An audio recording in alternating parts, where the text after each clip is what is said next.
أعوذ بالله من الشيطان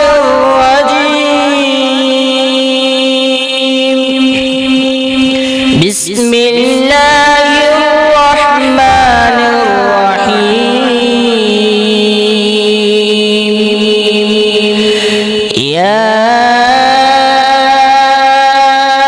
أيها المزمل قم الليل إلا قليلا نصفه أو انقص منه قليلا أو زد عليه ورتل القرآن ترتيلا إنا سنلقي عليك قولا ثقيلا إن ناشئة الليل هي أشد وطئا وأقوم قيلا إن لك في النهار سبحا طويلا واذكر اسم ربك وتبتل عليه تبتيلا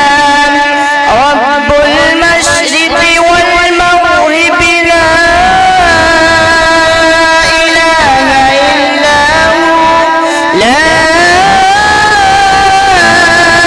إله إلا هو فاتخذه وكيلا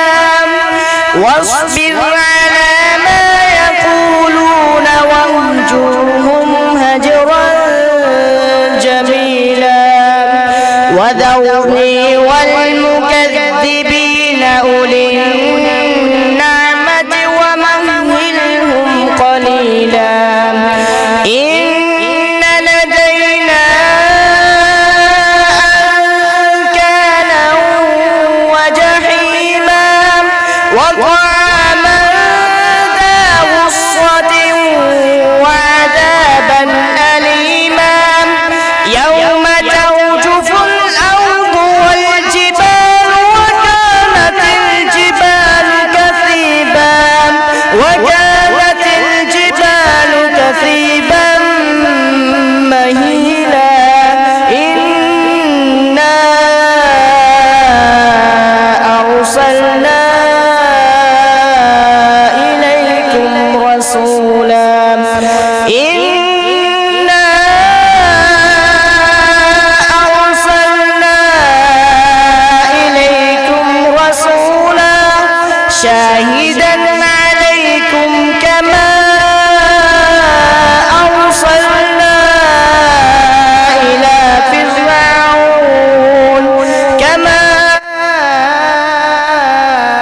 أرسلنا إلى فرعون رسولا فعصى فرعون الرسول فأخذناه أخذا وبيلا فكيف تتقون إن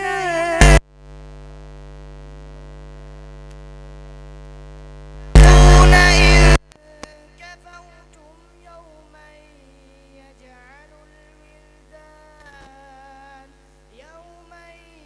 يجعل الولدان شيبا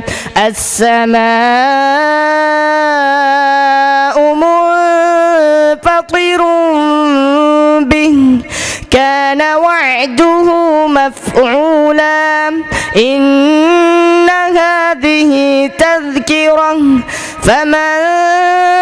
شاء اتخذ إلى ربه سبيلا إن ربك يعلم أنك تقوم أدنى من ثلثي الليل ونصفه وثلثه وطائفة من الذين معك والله يقدر الليل والنهار علم أن لن تحصوه فتاب عليكم فاقرؤوا ما تيسر من القرآن. علم أن سيكون منكم مرضى وآخرون يضربون في الأرض يبتغون من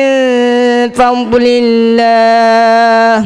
وآخرون يقاتلون في سبيل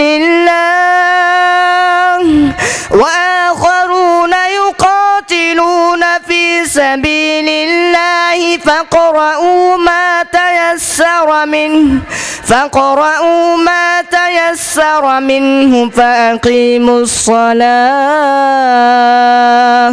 فأقيموا الصلاة وآتوا الزكاة وأقرضوا الله قرضا حسنا وما تقدموا لأنفسكم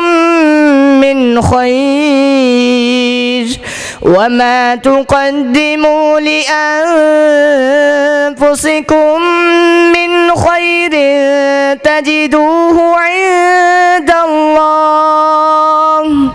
تجدوه عند الله هو خيرا وأعظم أجرا واستغفروا الله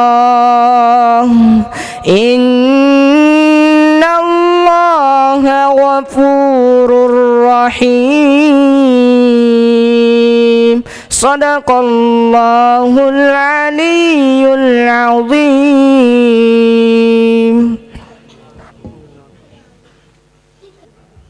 माशाअल्लाह ਇਹ ਸਨ ਹਾਫਿਜ਼ ਮੁਹੰਮਦ ਅਦਨਾਨ ਸਾਹਿਬ, ਬੜੀ ਮਿੱਠੀ ਆਵਾਜ਼ ਦੇ ਨਾਲ ਅੱਲਾ ਦਾ ਕੁਰਾਨ ਸੁਣਾ ਰਹੇ ਸਨ।